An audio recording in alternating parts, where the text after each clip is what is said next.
देख रहे हैं। मैं इमरान खान हूँ। शदीद बुखार और इन्फेक्शन की वजह से मैं थोड़ी देर हॉस्पिटल में भी रहा हूँ और एक वीलॉग में नहीं कर पाया, उसके लिए माजरत। लोग पूछ रहे थे इसलिए मैंने पहले आपको बता दिया कि थोड़ा सा ये मेडिकल इशू चल रहा है, इंशाल्लाह ठीक हो जाएगा और फिर रेगुलर चीज़ें अपने टाइम के मुताबिक होना शुरू हो जाएंगी। बड़ी ताकत इकट्ठी करके बोलना पड़ता है और इन्फॉर्मेशन भी कलेक्ट करनी पड़ती है, तो एक आधा वीलॉग बीच में से मिस हो गया था। आज का दिन बड़ा इम्पॉर्टेंट था। एक बहुत बड़ी खबर है, बहुत अच्छी खबर है और एक ऐसी खबर है जिसकी तवक्को की जा रही थी। यानी आज जिस किस्म का टॉर्चर हमने ज़मान पार्क के आसपास देखा, ये वो मनाजिर हैं जो हमने 25 मई को देखे थे।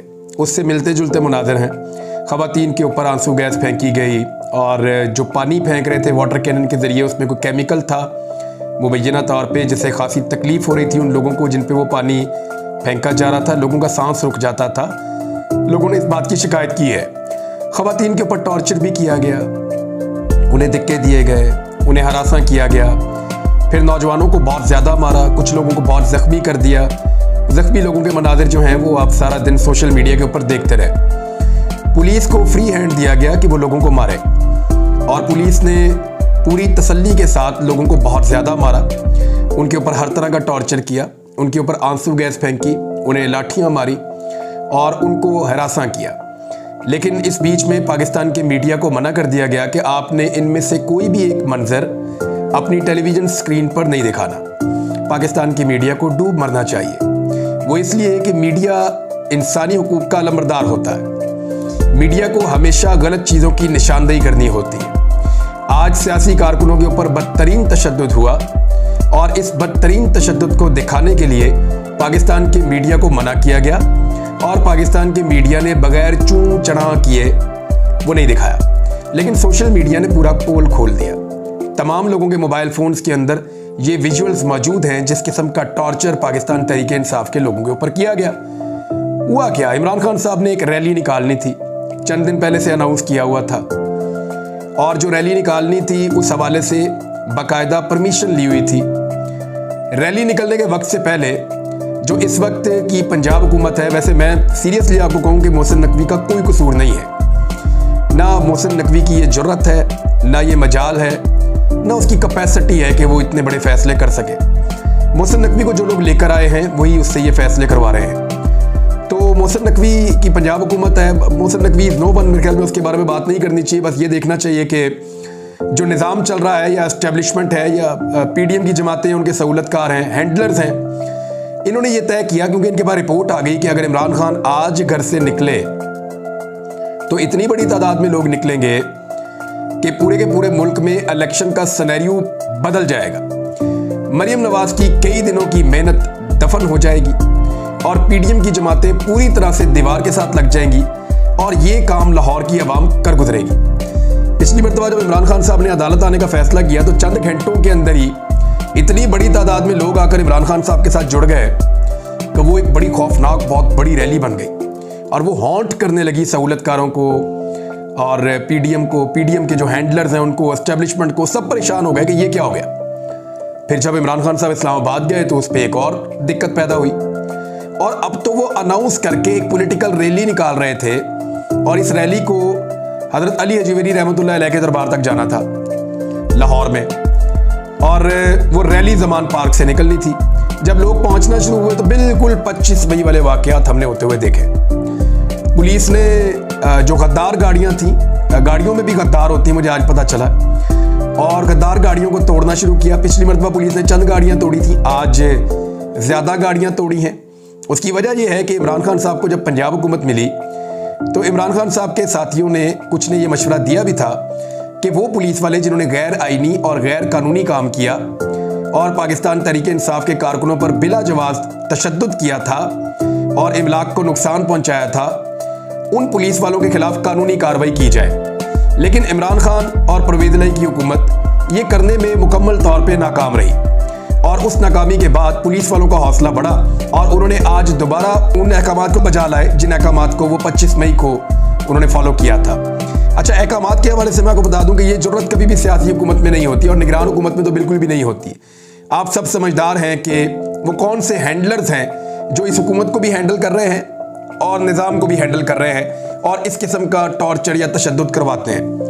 बहरहाल जिद ये है नवाज शरीफ साहब की, और उन्होंने वादा भी लिया हुआ है कि इमरान खान को गिरफ्तार भी किया जाएगा, नाअहल भी किया जाएगा, और किसी सूरत भी पाकिस्तान तहरीक इंसाफ की कैंपेन को इमरान खान लीड ना कर पाए। अब कोई ऐसा बहाना मिल नहीं रहा जिसमें इमरान खान साहब को रोका जा सके।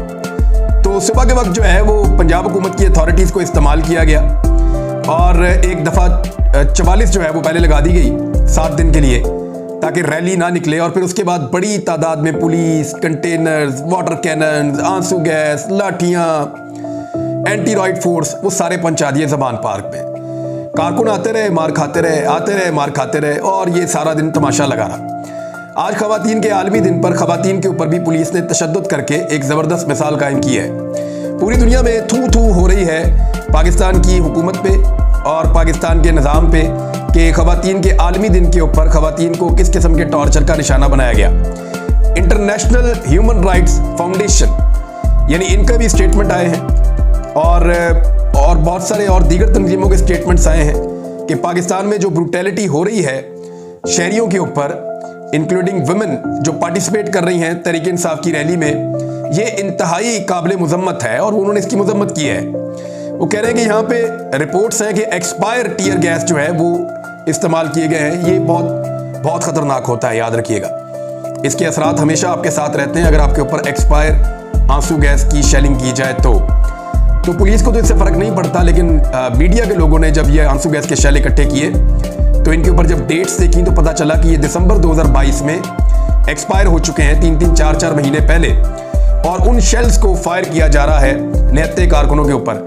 बहरहाल कारकुन मार खाते रहे और डटे रहे, और फिर जब पुलिस वापस माल रोड की तरफ गई तो उसके बाद अभी भी बड़े पैमाने पर कारकुन ज़मान पार्क में मौजूद हैं। इमरान खान साहब रैली निकाल सकते थे इसके बावजूद, क्योंकि जब वो अपने घर से निकलते तो लोग बहुत बड़ी तादाद में होते, और ये चीज़ डिस्कस हुई है कि इमरान खान साहब को बाहर निकलना चाहिए। और जब वो बाहर निकलेंगे, और इमरान खान साहब खुद भी चाह रहे थे कि अगर हम बाहर निकलते हैं तो ये कारकुन मौजूद हैं और भी लोग आ जाएंगे, पूरा लाहौर निकल आएगा, और ज़बरदस्ती हमें नहीं रोका जा सकता। लेकिन कुछ लोगों ने इमरान खान साहब को मशवरा दिया कि क्योंकि दफ़ा 144 का निफाद अब हो चुका है, हमें अदालत में जाकर इसको चैलेंज करना चाहिए, और हमें इस हुकूमत को और इसके हैंडलर्स को कोई ऐसा मौका नहीं देना चाहिए जिस मौके का फ़ायदा उठाकर ये पाकिस्तान में इंतखाबात को मुलतवी कर सकें। तो फिर इमरान खान साहब ने अपनी रैली मनसूख कर दी। अब ज़रा फ़र्क देखिए, एक तरफ मरीम नवाज साहिबा निकलती हैं रायवेंट से, तो जब वो निकलती हैं तो उनके साथ पुलिस की, रेंजर्स की सिक्योरिटी मौजूद होती है, और काफ़ी सारी गाड़ियाँ, दर्जनों गाड़ियों में वो निकलती हैं। उन्हें पूरे रास्ते सरकारी प्रोटोकॉल से नवाजा जाता है, और वो जिस इलाके में पहुंचती हैं, जितने लोग उनके साथ जाते हैं उससे कम आगे मौजूद होते हैं। यानी अभी एक मंजर मैं देख रहा था, वहाँ पे भी खाली, शेखुपुरा पीछे सारी कुर्सियाँ खाली। जहाँ पे भी मरीम नवाज जाती हैं वहाँ पे जितनी कुर्सियाँ लगाई होती हैं उसके आधे लोग भी इकट्ठे नहीं होते। तो एक तरफ तो उनको फुल प्रोटोकॉल दिया जा रहा है इसी सूबे के अंदर कि वो रैलीज भी करें, जलसे भी करें, जुलूस भी करें, इस्तकबाल भी करवाएं, इंजॉय करें, फुल पॉलिटिकल एक्टिविटीज़ हो रही हैं। दूसरी जानिब एक पॉलिटिकल पार्टी ने बाकायदा परमिशन लेने के बाद मुबैना तौर पे उन्होंने एक रैली निकालने के लिए सिर्फ सोचा और कोशिश की, तो आपने देखा कि किस तरह के हथकंडे इस्तेमाल किए गए। इधर से बड़ा क्लियर हो जाता है कि पाकिस्तान की रियासत और रियासत को चलाने वाले ताकतवर तरीन लोग वो सारे ये फैसला कर चुके हैं कि किसी भी सूरत इमरान खान साहब को इलेक्शन कैंपेन नहीं करने देनी, और किसी भी सूरत इलेक्शन भी नहीं होने देने। आज मुझे ये इन्फॉर्मेशन मिली है, और मैं आपको क्लियरली बता दूं कि ताकतवर हलकों ने ये फैसला किया है कि इलेक्शन तो रोके जाएंगे, चाहे किस तरह भी रोके जा सकें। अब ये इमरान खान साहब पे डिपेंड करता है कि वो कितनी जल्दी ट्रैप में आ जाते हैं। यानी ये इमरान खान साहब पे डिपेंड करता है कि वो ट्रैप होते या नहीं होते, क्योंकि आज का जो ये ब्रूटल एक्ट था या जो आज तशद्दुद हुआ है, ये इमरान खान साहब को ट्रैप करने के लिए हुआ है कि वो इसमें बाहर निकलेंगे, कानून की खिलाफ वर्जी करेंगे, और फिर हम ये कहेंगे कि देखिए इस माहौल में पाकिस्तान में इलेक्शन नहीं हो सकता, कुछ लाशें भी गिर जाएं तो इन लोगों को कोई फ़र्क नहीं पड़ता, लाशें तो गिरती रहती हैं, और लाशों के ऊपर सियासत करना ही इनका पुराना काम है, वैसे भी 70 साल का तजर्बा है। तो अब इमरान खान साहब ने ये पानी फेर दिया अपनी रैली को रोक कर, और उन्होंने ये कहा कि ये इलेक्शन से भागना चाहते हैं मैं इन्हें इलेक्शन से भागने नहीं दूंगा। इलेक्शन का शेड्यूल आ गया जी, ये एक बहुत बड़ी खबर है। और ये जो शेड्यूल है ये मैं आपको बता देता हूं कि है क्या। कागजात नामजदगी जो हैं वो 12 से 14 मार्च तक जमा कराए जा सकेंगे। यानी अभी 12 तारीख आने वाली है, आज जो है वो 8 तारीख है। 4 दिन के बाद कागजात नामजदगी जमा करवाए जाएंगे। एक हफ्ता बाकी है, तमाम लोग तैयारी कर लें जिन्होंने कागजात नामजदगी जमा करवाने हैं। 12 से 14 मार्च तक कागजात नामजदगी जमा करवाए जा सकेंगे। कागजात नामजदगी की जांच पड़ताल 22 मार्च तक होगी। यानी 22 मार्च तक ये क्लियर कर देंगे कि किस किस के कागजात की जांच पड़ताल हो गई है। अच्छा, इसमें मैं आपको एक चीज बता दूं, इलेक्शन कमीशन पाकिस्तान तहरीक इंसाफ के जितने पोटेंशियल कैंडिडेट हैं उन सब के खिलाफ बहुत सारे प्रॉब्लम क्रिएट करेगा और कोशिश करेगा कि वो इलेक्शन ना लड़ सके। और इसकी लिस्टें पीडीएम की जमातें बनाकर इलेक्शन कमीशन को बना रही है। वैसे वो मेरी इत्तला के मुताबिक तो लिस्टें उन्होंने कुछ बनाई हैं और वो इलेक्शन कमीशन को देंगे और इलेक्शन कमीशन उनकी ख्वाहिशात को पूरा करते हुए इन लोगों को इलेक्शन लड़ने से रोकेगा। लेकिन अदालतें मौजूद हैं, ये लोग अदालतों में जाएंगे और कोशिश करेंगे कि इनको इलेक्शन लड़ने का हक मिले। अभी बहुत सारे दरिया हैं जो अबूर करने हैं और ये आग के दरिया होंगे जिनको अबूर करना है पाकिस्तान तहरीक इंसाफ ने। इतना आसान नहीं रहता जब आप इतनी बड़ी कंपेन खड़ी करते हैं और जब आप हैंडलर्स के खिलाफ खास तौर पे और सहूलतकारों के खिलाफ या एस्टेब्लिशमेंट के खिलाफ आप इलेक्शन लड़ रहे हो तो फिर इतना आसान नहीं होता आपके लिए। और पब्लिक की आपके अंदर सिर्फ पब्लिक की मकबूलियत काफ़ी नहीं है, आपको और भी बहुत सारा कुछ बर्दाश्त करना पड़ेगा। अच्छा जी, 22 मार्च तक जांच पड़ताल हो जाएगी कागजात की और फिर जिन लोगों के कागजात मुस्तरद होंगे उनकी अपीलें 27 मार्च तक जमा करवाई जा सकेंगी। 3 अप्रैल तक ये अपीलें जो हैं वो निपटा दी जाएंगी और इलेक्शन कमीशन का कहना है कि 5 अप्रैल तक कागजात नामजदगी वापस लिए जा सकेंगे। यानी जो उम्मीदवार कवरिंग कैंडिडेट जो साथ खड़े हुए होते हैं तो वो अपने कागजात फिर वापस ले लेते हैं ताकि जो असल कैंडिडेट है उसी को वोट पड़े। तो कागजात नामजदगी 5 अप्रैल तक वापस ले लेंगे। 6 तारीख को इंतखाबी निशान अलॉट कर दिए जाएंगे पॉलिटिकल पार्टीज के कारकुनों को या जिसका जो निशान है वो उसको मिल जाएगा।